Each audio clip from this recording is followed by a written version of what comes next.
집에 즐기는 대한민국 부동산 임장. 네, 여러분 안녕하세요. 네, 오늘은 광주중앙공원 진짜 국가도시공원에 지정되나 라는 기사가 있어서 여러분들께 소개시켜 드리고 싶어서 영상을 한번 켜봤습니다. 공원도시 광주 그리고 더현대 광주, 요게 부동산 지형을 바꿀 골든 콤비네이션이 아닌가, 이런 생각을 한번 해보게 되는데요. 요즘 광주에서 아주 주목할 만한 두 가지 소식이 들려오고 있잖아요. 하나는 더현대 광주의 7월, 말은 7월이라고 하는데 10월로 또 연기가 된 것도 같고요. 네, 그리고 또 하나는 광주중앙공원이 대한민국 제1호 국가도시공원으로 지정될 가능성. 네, 요 두 가지 이슈죠. 이 두 이슈를 따로 보면 큰 개발 뉴스일 수 있지만, 저의 시선으로 연결해서 보면 광주의 미래 부동산 지도를 다시 써내려갈 기회가 될 수도 있겠다, 이런 생각이 들어요. 왜 그럴까 한번 생각을 해보면요. 첫째, 이 공원이 만드는 도시의 가치, 네, 요거를 좀 들 수 있을 것 같아요. 국가도시공원은 단순한 녹지 공간이 아니죠. 정부 예산이 투입돼서 관리가 되고, 또 도시의 자연, 역사, 문화 가치를 국가가 공식적으로 인정해주는 어떤 상징적인 공간이 되는 거예요. 국가 예산이 들어온다는 거잖아요. 특히 중앙공원은 약 280만 제곱미터에 달하는 정말 어마어마한 면적을 자랑하고 있고, 또 주변으로는 이미 롯데캐슬이 2700세대가 넘죠. 이렇게 아파트가 들어서고 있는 지역인데요.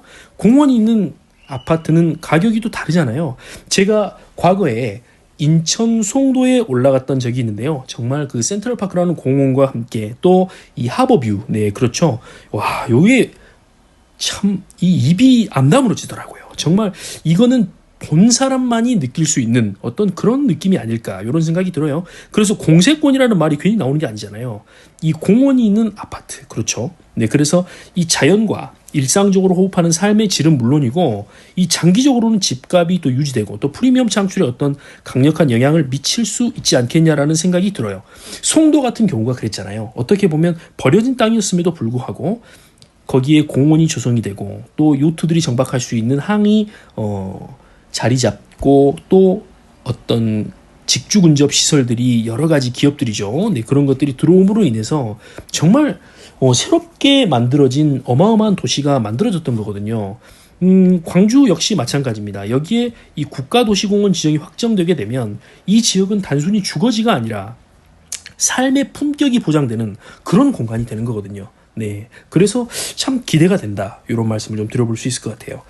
두 번째로 더현대 광주. 네, 요거는 저는 이렇게 말씀을 드려보고 싶어요. 더현대 광주는 사람을 움직인다. 네, 이제 공원에 사람을 더해볼 차례가 아닌가, 이런 생각이 드는데요. 더현대 서울이 여의도의 새로운 유동 인구 흐름을 만들었었잖아요. 이것처럼 더현대 광주가 광주의 중심 상권과 또 도시 이미지 자체를 바꿀 수 있는 힘을 가진 프로젝트가 아닌가, 이런 생각이 들어요. 이미 그 세계적인 건축 설계 사무소, 네, 헤르조그엔 드메롱, 네, 요게 또 파격적인 디자인이 거의 수정 없이 통과가 됐잖아요. 네, 광주의 랜드마크로 자리매김할 가능성이 굉장히 클 것 같다, 이런 생각이 듭니다. 네, 그래서 유입 인구, 또 체류 시간 증가, 고급 소비층을 확보하는 이 세 가지는 상업시설 주변의 부동산 가치를 끌어올리는 필수 조건인데, 요것들이 갖춰준다는 거죠. 현대 광주가 준공이 되면 단순히 이 백화점이 아니고 이 도시의 문화 관광 허브로 진화하지 않겠냐라는 게 제 생각이에요. 네, 그로 인해서 주변 지역의 상가, 또 오피스텔, 주거지, 이 모든 것들이 관심 지역으로 재편이 되지 않겠냐라는 생각을 해보게 됩니다. 어제 영상에서도 소개시켜드렸듯이 그 영상을 또 참고하시면 큰 도움이 되지 않을까 생각이 돼요. 또 세 번째, 이 공원과 상업, 주거의 삼각 밸런스가 완성이 되지 않겠냐라는 생각을 하게 되는데요. 이제 퍼즐 한번 맞춰볼까요? 중앙공원의 국가도시공원 지정, 그렇죠? 이렇게 됨으로 인해서 주거지의 자연 친화 가치가 상승이 되고요. 또 롯데캐슬 2,700여 세대가 넘는 세대가 공급이 되면 실거주와 또 투자 수요도 확보가 될 것이고, 또 더현대 광주가 개장이 되면 유동인구, 그리고 상권, 관광 시너지가 극대화될 것 같다라는 생각이 들어요. 이 세 가지가 광주의 금호동, 풍암동 일대에서 동시에 일어난다면 이 지역은 또 단순히 그저 사는 동네를 넘어서 살고 싶은 도시, 또 투자 가치 높은 중심지로 도약을 하지 않겠냐라는 게 제 생각입니다. 인천 송도에 갔을 때 그 센트럴파크를 보고 정말 감동을 했었고, 또 부산 해운대에서 정말 큰 감동을 얻게 됐었는데요. 이 센트럴파크처럼 광주중앙공원 이 자체도 부동산 투자의 숨은 기회가 되지 않을까라는 생각이 들어요. 부동산에서 가장 중요한 건 입지라고 하죠. 하지만 요즘은 거기에 삶의 질이라는 새로운 기준이 더해지고 있죠. 단순히 교통이 좋고 학군이 좋다는 것을 넘어서서 사람들이 진짜 살고 싶어하는 공간의 매력이 더욱 중요해졌다 라는 뜻이거든요. 바로 이 지점에서 이 공원, 특히 도심 대형 공원은 무시할 수 없는 가치로 떠오르게 되는 거고, 인천 송도를 떠올려 보면 송도는 한때 그 신도시의 실험이라는 이름으로 개발이 됐었죠. 그 진가가 본격적으로 드러난 것이 바로 이 센트럴파크가 조성되고 나서였어요. 저 역시도 인천 송도를 다녀온 적이 있는데요. 정말 이 단순한 녹지가 아니에요. 이 도심의 이 중심에 위치해서 도시민들이 쉴 수 있는 공간, 또 여유를 주는 동시에 그 자체가 관광자원으로도 활용이 되면서 상업시설과 주거지를 동시에 상승시킨 케이스잖아요. 이 센트럴파크를 중심으로 해서 송도의 랜드마크 아파트들이 줄줄이 들어섰었고, 또 그 근방의 오피스텔 상가들도 프리미엄을 얻었죠. 물론 처음에는 많은 부침이 있긴 했었죠. 하지만 세월이 흐르면서 자연스럽게 자리를 잡게 된 게 또 사실이고요. 그래서 이 자연을 품은 도심, 또 그 희소성이 자산 가치를 높였다라고도 봐집니다. 이제 이게 광주의 차례가 되지 않을까라는 것도 조심스럽게 생각을 해보는데요. 광주중앙공원은 어떨까? 네, 정말 최대의 도심숲으로 부각이 될 예정이죠. 네, 그리고 이 부지를 중심으로 민간공원 특례 사업이 진행이 되고 있고 2028년까지 고급 공동주택과 함께 이 자연과 도시가 공존하는 새로운 주거지로 탈바꿈을 할 거예요. 네, 그런 것에 대해서 기대가 된다. 네, 이 도심의 대형 공원은 정말 희소한 자산이죠. 더는 쉽게 만들 수가 없는 거잖아요. 서울의 서울숲, 또 송도의 센트럴파크, 또 세종의 중앙녹지공간처럼 이 공원 인접의 입지는 장기적으로도 부동산 가치를 방어해주는 어떤 확실한 안전판이 되기는 합니다. 네, 투자자의 관점에서 봤을 때 중앙공원 역시 주거지 가치의 업그레이드라고 해야 될까요? 네, 공원과 함께 개발되는 단지는 이 조망권과 자연환경이라는 무형의 자산을 갖죠. 이게 또 분양가 상승은 물론 또 향후 거래에서도 프리미엄 형성의 핵심적인 요소가 될 것 같아요. 물론 지금은 뭐 경기가 워낙 힘들고 또 부동산 경기가 많이 꺼진 상태이죠. 근데 여러분들 정말 단기적으로 볼 일은 아니다라는 것을 분명히 말씀드리고 싶어요.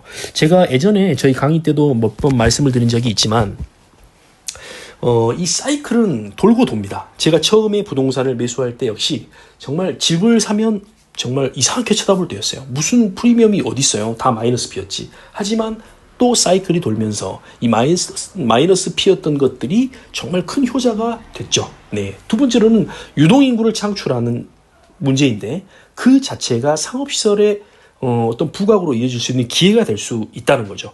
이 넓은 공원은 산책, 휴식, 문화행사에도 다양하게 활용이 될 거고요. 그런 용도의 활용이 사람들을 모으게 되죠. 즉 사람들 유입으로 인해서 땅밟기가 진행된다는 겁니다.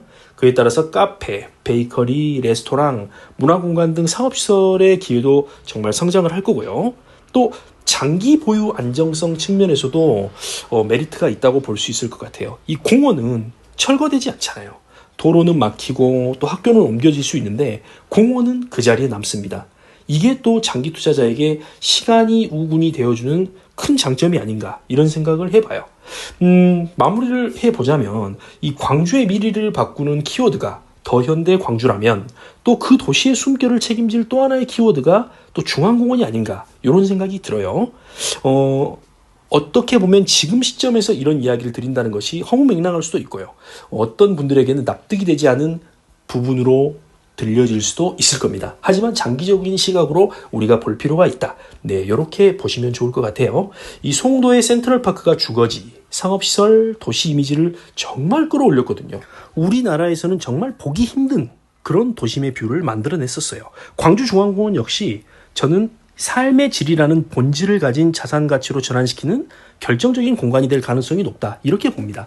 그래서 기대가 돼요. 네. 앞으로 이제 주거지를 선택할 때 또 투자 판단을 할 때 광주중앙공원과의 거리 이런 것도 한번 체크해 볼 필요가 있고요. 단순한 공원이 아니라 미래를 담보할 수 있는 부동산의 새로운 기준이 될 수도 있겠다. 이런 생각이 듭니다. 하지만 여러분들 늘 생각해야 될 것은 부동산은 뭐니 해도 입지라는 관점 그리고 거기에 부가적으로 어떤 자연 녹지라든지 이런 부가적인 장점들을 더해야 된다는 것은 잊으셔서는 안 되고요. 네, 기승전 입지라는 거 알고 계시죠? 네, 그래서 그런 측면에서 오늘 이야기를 해드려봤고요.